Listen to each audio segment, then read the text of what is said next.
Hello friends, welcome to my channel. अब तक हमने देखा यू के माँ पापा आए हैं। जुआंग उनको खाने में इनवाइट करता है। सभी खाने के लिए गए भी, लेकिन वहाँ पे यू जुआंग को परेशान कर रही थी। फिर जब सभी घर लौटे, माँ यू को बोलते हैं तुम्हें क्या हुआ है। यू बोलती है कुछ तो नहीं, क्या हुआ। माँ बोलती है तुम्हारी रूम इतनी गंदा है, फिर भी तुम शूज चेंज करके अंदर आए, लेकिन वहाँ क्या हुआ था। उसके बाद माँ जी पापा को बोलते हैं सारी खराब बातें ये आपसे ही सीखी है। फिर यू को समझाते हैं सुनो, जुआंग बहुत अच्छा है। तुम इतनी बार उसे हर्ट करने टाइप बात किए, लेकिन उसने एक बार तुम पे गुस्सा नहीं हुआ। हालांकि तुम्हें बचाने के लिए मुझे झूठ बोलता रहा, यहाँ तक कि खुद को सुनाई नहीं देता भी बोल दिया। वो तुमसे बहुत प्यार करता है, उस पे गुस्सा मत करना। इधर जब टियान अपने बागीचे में आती है, वहाँ पे मेई के साथ जीन भी था। टियान बोलती है ये यहाँ पे क्या कर रहा है। मेई बोलता है ये ना हमारे होटल में ठहरे हैं, वो मुझे बोले हमारा गार्डन देखेंगे तो मैं ले आया। टियान मेई को गाली करने लगती है। जीन बोलता है टियान इसमें मेई का कोई गलती नहीं, मैं ही यहाँ क्रेप देखने के बहाने फोर्स करके आया हूँ। कहीं तुमसे मेरा मुलाकात हो जाए, और तुमको मैं यहाँ हेल्प करने भी आया हूँ। 1 साल में तुमसे नहीं मिल सका, फिर भी क्या तुम मुझे एक चांस दोगे। टियान बोलती है चांस, मुझे जितना पता है कि तुम बोले थे तुम्हारे पैर नहीं है, लेकिन जीभ तो था। जब बोलना चाहिए था तब तुम यहाँ से गायब हो गए थे। अच्छा एक बात बताओ, इस बार के लिए क्या झूठ सोचे हो। क्या तुम्हारा मेमोरी लॉस हो गया था या बहुत बड़ा एक्सीडेंट। जिन सैड होके बोलता है बीती बातें और याद मत दिलाओ, मैं अभी तुम्हारे पास आया हूँ। तुम मुझे माफ करो या ना करो, लेकिन मैं चाहता हूँ मैं तुम्हारे पास रहूँ और तुम्हें हेल्प करूँ। टियान बोलती है अच्छा तो चलो, आज तुम्हें मैं काम बताती हूँ, तुम्हें हेल्प करना है ना। मेई इसे दिखाओ, इन बॉकेट को कैसे लेके जाते हैं। मेई बोलता है तुम श्योर हो ना, ये हैंडल नहीं कर सकेगा। जिन बोलता है मैं करूँगा। फिर मेई जैसे दिखाता है वैसे बकेट उठा के जिन चलता है। जिन का पैर ये भार हैंडल नहीं कर सकता था, पैर कांपने लगते हैं। तभी जो आके बोलता है प्रेसिडेंट छोड़ो इसे, ये तुम्हारे लिए बहुत हैवी है। तभी टियान आके बोलती है तुम अब तक ये सब क्यों कर रहे हो, ये तुम्हारे लिए बहुत हैवी है। जिन बोलता है नहीं नहीं इतना भी हैवी नहीं है, अगर तुम कर सकते हो तो मैं क्यों नहीं। तभी जो बोलता है लेकिन प्रेसिडेंट आपका इतना ही बोला था। जिन उसे चुप रहने को बोलता है। टियान बोलती है तुम कुछ भी करो, मैं तुम्हें कभी माफ नहीं करूंगी। उधर यू की माँ बोलती है हम आज घर चले जाएंगे, तुम यहाँ अच्छे से हो और जुआंग भी तो है तुम्हारी हेल्प करने के लिए। हम अब बेफिक्र होके घर जाएंगे। यू बोलती है माँ पापा कुछ और दिन रुक जाओ ना। माँ बोलती है अरे हमारी भी इच्छा है रहने के लिए, लेकिन पता है हमारे गांव को सबसे ब्यूटीफुल गांव का अवार्ड मिला है। अभी तो बहुत सारे विजिटर गांव को घूमने आते हैं, और पता है कुछ दिन पहले किसी ने 2 रूम बुक किया है, वो भी 1 मंथ के लिए। लेकिन ये मेई, उसे तो तुम जानते हो, वो जरूर कुछ ना कुछ मिस्टेक करेगा ही करेगा, इसलिए हम जाना चाहते हैं। तू टेंशन ना ले, हम फिर आएंगे। वो दोनों चले जाने के बाद जुआंग यू को मैसेज करता है कल तुमने कुछ मेरे घर पे भूल गई थी, दरवाजा खोलो मैं लेके आया हूँ। यू जब बाहर जाती है, जुआंग उसे बहुत सारे कोल्ड ड्रिंक्स देता है। बोलता है तुम इन सबको अपने साथ लेना भूल गए थे। यू बोलती है ये मेरी नहीं है। जुआंग बोलता है लेकिन ये सब मैं तुम्हारे लिए कल लाया था, ये तुम्हारी फेवरेट है ना। यू बोलती है सुनो, तब मेरी टेस्ट घटिया थी, अब चेंज हो चुकी है। और जुआंग को उसका कोल्ड ड्रिंक्स पैकेट पकड़ा के चली जाती है।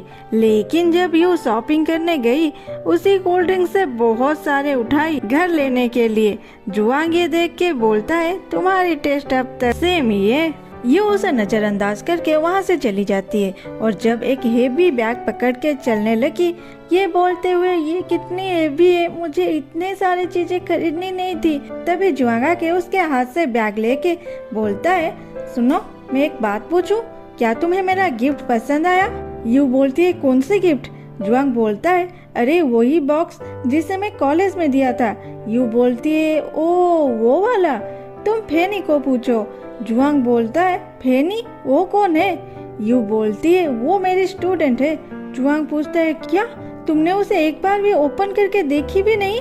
यू बोलती है मैं क्यों देखूं, लेकिन फेनी की तरफ से थैंक्स एंड बाय, और वहाँ से चली जाती है। जुआंग फिर से सैड हो जाता है। यू सोचती है वो तो एक छोटा सा गिफ्ट था, उसके लिए जुआंग इतना सीरियस क्यों है? क्या वो एक्सपेंसिव था? क्या उसमें डायमंड था? लेकिन वो डायमंड खरीद नहीं सकता, उसके पास इतना पैसे ही नहीं है। सुबह यू अपनी बैग लेके कहीं चली जाती है। जुआंग ये देख के परेशान हो जाता है। उसके बाद दिखाता है फेनी और उसकी दोस्त उस बार्ड फॉसिल को देख रहे थे। फेनी बोलती है क्या ये रियल है? उसकी दोस्त बोलती है लगती तो रियल है, और अगर ये रियल है इसका प्राइस 6 डिजिट नंबर से भी ज्यादा होगा। फेनी बोलती है अच्छा, इतने पैसे से तो मैं मेरे होम टाउन में एक अपार्टमेंट खरीद सकती हूँ। फिर कुछ सोच के बोलती है अरे नहीं, ये अगर इतनी एक्सपेंसिव होती तो मिस यू मुझे क्यों दे देते, जरूर फेक होगा। उसकी दोस्त बोलती है लेकिन ये रियल जैसी लग रही है। फेनी जब मिस यू कैंप से लौटेंगे उन्हें इस ऑनलाइन शॉप के लिंक पूछना, मुझे भी ऐसी चाहिए। उधर जुआंग जाके ली को बोलता है यू कहीं चली गई है, कहाँ गई है, क्या तुम पता लगा सकते हो? डायरेक्टर ली जियान को पूछते हैं। जियान पता नहीं बोल के वहाँ से जाने लगता है। डायरेक्टर ली उसे बोलने के लिए फोर्स करते हैं। उधर यू अपने स्टूडेंट को बोल रही थी देखो ये सारे स्नेल के अंडे हैं, हमें इसे साफ करना है, नहीं तो पेट मर भी सकता है। तो चलो इन सब को यहाँ से निकालते हैं। सारे स्नेल के अंडे निकालने लगे। फिर एक लड़की की चिल्लाने की आवाज सुनकर सब वहीं पे गए। नदी के किनारे बहुत सारे बार्ड थे, लेकिन वो सब मर चुके थे। उधर टियान जिन के लिए लिखी खत को फिर से पढ़ रही थी, जिसमें टियान जिन के कहने पे लिखी थी जिन के एक गलती को बिना कंडीशन के माफ कर देना है। तभी वहाँ दादी आती है, उसके साथ जिन भी आया था। दादी बोलती है क्या कर रही है, मैं आ गई और तुम्हें पता भी नहीं चला, देखो मेरे साथ कौन आया है। टियान जिन को देख के बोलती है दादी इसे यहाँ क्यों लाए हो? जिन बोलता है डोंट वरी, मैं तुम्हें यहाँ परेशान करने नहीं आया हूँ, मैं तुम्हें अलविदा कहने आया हूँ। तुम सही हो, मुझे पहले आना चाहिए था, अब देर हो गया है, अभी मेरा कोई हक नहीं तुम्हें ये बोलूं मुझे माफ कर दो। टियान ये सुन के उदास हो जाती है। फिर बोलती है अच्छा हुआ तुम ये बात जल्दी समझ गए, डोर वहाँ पे है, जाओ यहाँ से। जिन जब जा रहा था टियान रोने लगती है। जिन फिर लौट के बोलता है टियान ये लो, ये मेरे तरफ से तुम्हारे लिए लास्ट गिफ्ट। टियान जब लेने के लिए मना करती है, जिन उसके हाथ में जबरदस्ती पकड़ाने की कोशिश करता है। इसी के बीच टियान के दूसरे हाथ में जो खत था वो नीचे गिर जाती है। जिन बोलता है ये तुमने नीचे गिरा दी। जब वो उठा के देखता है वो वही लेटर था। जिन बोलता है तुमने अब तक इसे पास रखी है। टियान उस लेटर को उसके हाथ से लेते हुए बोलती है ये जस्ट एक रद्दी पेपर है, और उस पेपर को अपने पॉकेट में रख देती है। जिन बोलता है मैंने सोचा था तुम इसे फेंक दिया होगा। फिर बोलता है अरे मैंने तो एक मंथ के लिए होटल बुक किया था, क्या अब सही रहेगा अगर मैं चेकआउट कर लूं? टियान बोलती है मुझे कैसे पता, मैं वो होटल नहीं चलाती, तुम जाओ यहाँ से और इसे भी लेके जाओ। जिन उसे गिफ्ट में एक हियरिंग एड दिया था। जिन बोलता है ठीक है, इस बार तो नहीं ले, नेक्स्ट टाइम जब आऊंगा तुम जरूर लेना। टियान बोलती है चुप रहो, मैं तुम्हें देखनी भी नहीं चाहती। जिन बोलता है कल आओ चलेगा? टियान बोलती है दादी मैं गार्डन जा रही हूँ, मेरे बिना लंच कर लेना और तुम मेरे पीछे मत आना। फिर वहाँ से चली जाती है। जिन दादी को खाना बनाने में हेल्प करता है। फिर छत पे होल देख के बोलता है दादी ये क्या हुआ है? दादी बोलती है ये घर ही पुराना हो गया है और घर मरम्मत करने का टाइम नहीं है मेरे पास। जिन बोलता है अगर जोर से बारिश हुआ तो? फिर कुछ सोचने लगता है। कुछ देर बाद टियान आती है।